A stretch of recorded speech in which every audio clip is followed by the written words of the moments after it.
proceed to our report. Ikaw naman explain mo report.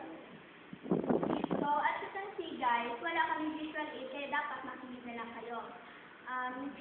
According to our research and sa sarili ko yung pagkakaintindi, ang pork barrel ay isang derogatoryong salita na tumutukoy sa pagkakalaga ng paglasta na pamahalaan na pangunahing kinukuha sa kaba ng yaman ng bansa at ginagamit ito sa sarili nilang kapakanan.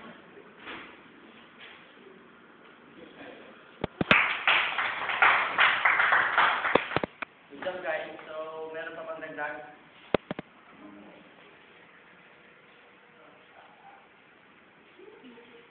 Yes sir.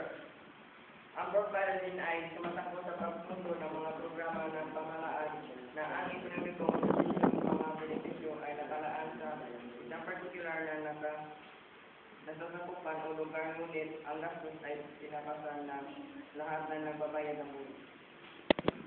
Magaling ang reporting yung dalawa. So, students, meron pa ba kayong mga katanungan tungkol ng mga report? Yes, guys.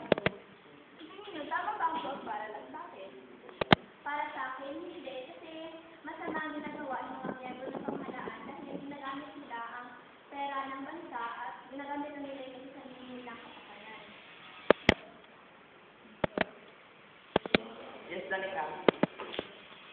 Pabor ba kayo sa pork barrel? Hindi, tulad ng sinabi kanina ni